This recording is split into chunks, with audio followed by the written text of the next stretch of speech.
আগে যখন মানুষ লাত মানাত উজ্জা হুবালের পূজা করলো, তখন লাত মানাত উজ্জার হুবাল এই দেবতাগুলোকে আল্লাহর আসনে সমাসীন করা হলো। গায়রুল্লাহকে যখন আল্লাহর আসনে বসানো হয়, তখন সেই গায়রুল্লাহকে বলা হয় তাগুত। এটাকে বলা হয় তাগুত। আর এই ইবাদতের মধ্যে, ইবাদত এটা একমাত্র নির্ধারিত কার জন্য? যে বিষয়টা আল্লাহর জন্য এককভাবে নির্ধারিত, সেটাকে আল্লাহর জন্যই নির্ধারিত রাখা, এটার নাম হলো তাওহীদ। এর নাম কি? তাওহীদ। তাহলে একমাত্র আল্লাহর জন্য ইবাদত করা, এটাকে বলা হয় তাওহীদ ফিল ইবাদাহ। এটা হলো তাওহীদ ফিল ইবাদাহ। ইবাদতের মধ্যে আল্লাহর একত্ববাদ। ইবাদতের মধ্যে যদি কোনো মানুষ আল্লাহর একত্ববাদকে বিশ্বাস না করে, আল্লাহর একত্ববাদকে যদি স্বীকার না করে, তাওহীদকে যদি স্বীকার না করে, বরং কোন গায়রুল্লাহকে যদি কেউ পূজা করে, একবারের জন্য যদি দুর্গা, সরস্বতী, কালী ইত্যাদি কোনো মূর্তির পূজা কেউ কোনো ব্যক্তি যদি করে, তাহলে সেই ব্যক্তি 50 বার হজ করতে পারে, ঈমানদার হতে পারে না।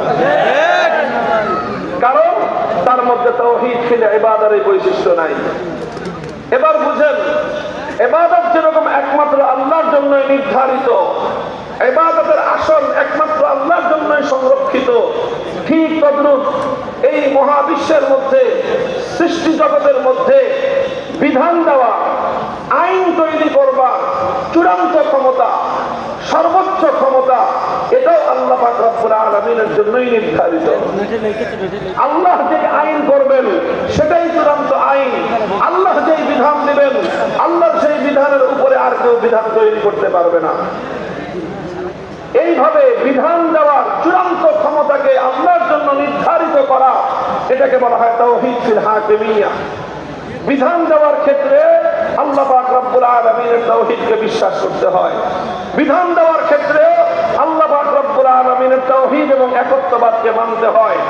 যেমনি ভাবে ইবাদতের মধ্যে আল্লাহর একত্ববাদকে মানতে হয়, অন্যথায় একজন মানুষ ঈমানদার হতে পারে না।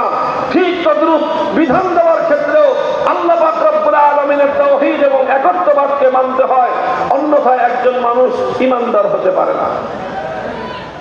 দুঃখ এবং পরিতাপের বিষয়, আজ মুসলিম সমাজের মধ্যে যেমনটা আল্লাহ বলেছেন কোরআনে পাকের মধ্যে, বড় বিস্ময় নিয়ে, আশ্চর্য নিয়ে, যে বহু মানুষ নিজেদেরকে ঈমানদার বলে দাবি করে, অথচ তারা তাগুতের আইন মানে।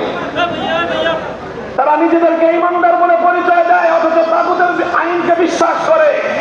অর্থাৎ যেমনি ভাবে দুর্গার পূজা করলে একজন মানুষ ঈমানদার হতে পারে না, ঠিক তদ্রূপ তাগুতের আইন মানলে একজন মানুষ ঈমানদার হতে পারে না।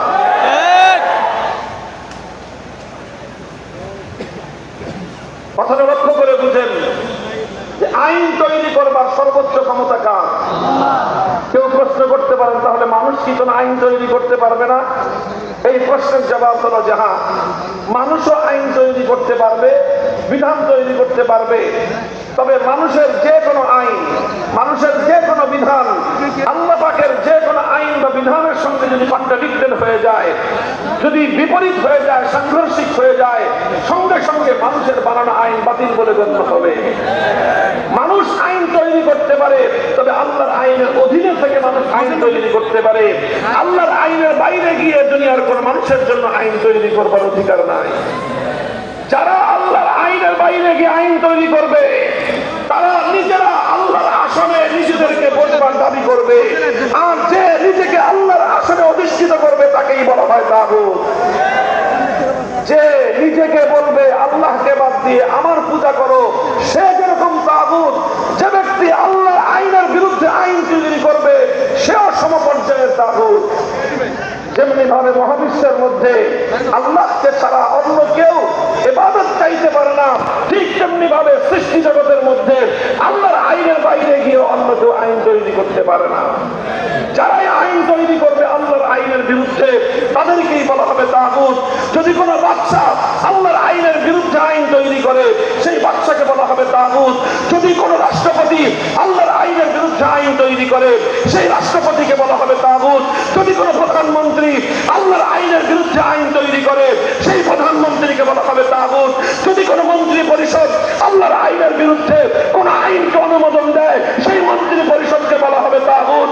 যদি কোনো বিচার ব্যবস্থা কোন যদি আল্লাহর আইনের বিরুদ্ধে কোন আইনকে তৈরি করে, কোন আইনকে সমর্থন করে, সেই বিচার ব্যবস্থা, সেই বিচারককে বলা হবে তাগুত। যদি কোন আইন পরিষদ, কোন সংসদ যদি আমার আল্লাহর কোন আইনের বিরুদ্ধে কোন আইন তৈরি করে, সেই সংসদকে বলা হবে তাগুত।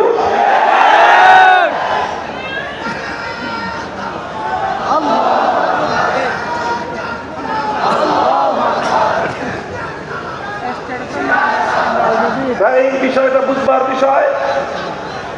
বিষয়, স্লোগানও দিতে হবে, তার আগে বুঝতে হবে। আজ অত্যন্ত গুরুত্বপূর্ণ এই বিষয়টা আমি আমার প্রজন্মের আলেমদেরকে বোঝাবার চেষ্টা করছি। ছাত্রদেরকে ধারণ করতে হবে আজকে ঈমান এবং কুফরের পার্থক্য, তাওহীদ এবং শিরকের বিধানের এই পার্থক্যটা বুঝতে হবে।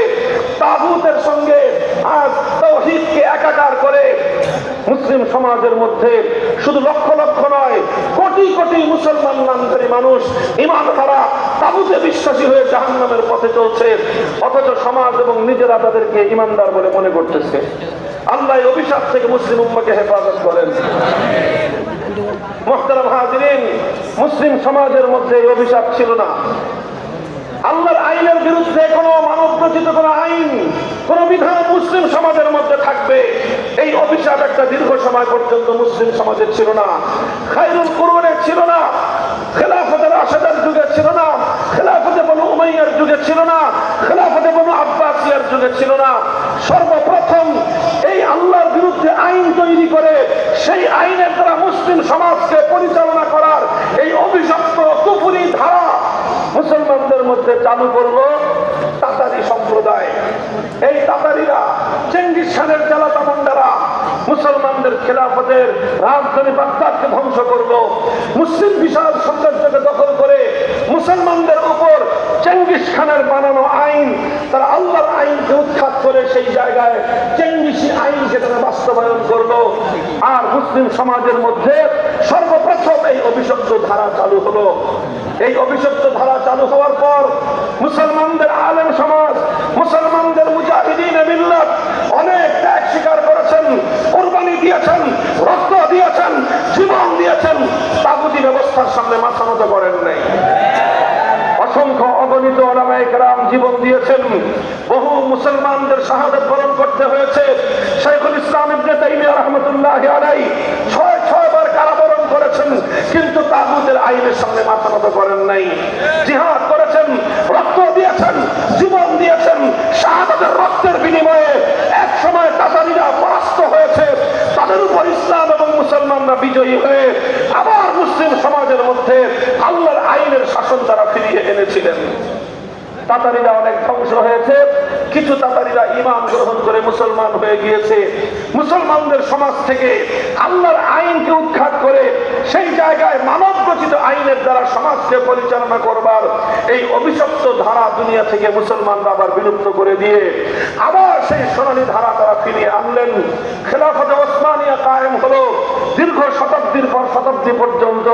খেলাফতে ওসমানিয়ার মাধ্যমে মুসলিম জাতি, মুসলিম উম্মাহ আল্লাহর আইনের দ্বারা শাসিত হলো। এরপরে 18 শতকে এসে, 18শো শতাব্দীতে এসে পশ্চিমা ইউরোপিয়ান সাম্রাজ্যবাদ ইসলামী বিশ্বের বিভিন্ন ভূখণ্ড দখল করলো। আমাদের পাক ভারত উপমহাদেশ সহ পৃথিবীর বিশাল অঞ্চল দখল করলো ব্রিটিশ সাম্রাজ্যবাদ। মুসলমানদের আফ্রিকা সহ বিস্তীর্ণ অঞ্চল দখল করে নিল ফ্রান্সীয় সাম্রাজ্যবাদ। বিস্তীর্ণ মুসলিম অঞ্চল দখল করে নিল ইতালীয় সাম্রাজ্যবাদ। ইতালি, ফ্রান্স এবং ব্রিটিশ সাম্রাজ্যবাদ মুসলমানদের বিশাল এলাকা দখল করে নিল। শুধু দখল করে ক্ষান্ত হল না, মুসলিম এই সমাজ থেকে তারা আল্লাহর আইনকে উৎখাত করে ব্রিটিশ প্রবর্তিত আইন, ফ্রান্স প্রবর্তিত আইনের দ্বারা তারা মুসলিম সমাজকে পরিচালনা করতে আরম্ভ করলো। এই ছিল মুসলমানদের মধ্যে আবার এই কুফরি তাগুতি শাসন ব্যবস্থার অভিশাপ মুসলমানদের উপর চেপে বসলো। মুসলমানদের উপর যখন এই অভিশাপ চেপে আসলো, এই পাক ভারত উপমহাদেশের শাহ আব্দুল আজিজ মুহাদ্দিস দেহলভী রাহমাতুল্লাহি আলাইহি সর্বপ্রথম সাহসী কণ্ঠে ফতোয়া জারি করলেন যে এই ভারত উপমহাদেশে মুসলমানদের সংখ্যা যতই হোক না কেন, পাক ভারত উপমহাদেশে মুসলমানরা যত নির্বিঘ্নে ইবাদত বন্দেগী নামাজ রোজা হজ যাকাত আদায় করতে পারুক না কেন, কিন্তু যেহেতু মুসলিম সমাজের মধ্যে আল্লাহর আইন কার্যকর নাই, বরং আল্লাহর আইনের পরিবর্তে ব্রিটিশ সাম্রাজ্যবাদ নিজেদের বানানো আইন তারা কার্যকর করে দিয়েছে। সুতরাং যেই সমাজে আল্লাহর আইনের পরিবর্তে মানুষের আইন বাস্তবায়িত হয়, সেই সমাজে 100% মুসলমান থাকলেও সেই সমাজকে দারুল ইসলাম বলা যায় না, সেই সমাজকে বলতে হয় দারুল হরব। সুতরাং তিনি ফতোয়া দিলেন ভারতে কোটি কোটি মুসলমান থাকতে পারে, কিন্তু ভারত আর এখন মুসলমানদের বাড়ি নাই, ভারত এটা দারুল হরব হয়ে গিয়েছে। সুতরাং আবার এই দারুল হরব থেকে মানব রচিত ব্রিটিশ প্রবর্তিত আইনকে উৎখাত করে আল্লাহর আইন এই জমিনে ফিরিয়ে আনা সমস্ত মুসলমানদের জন্য ফরজ।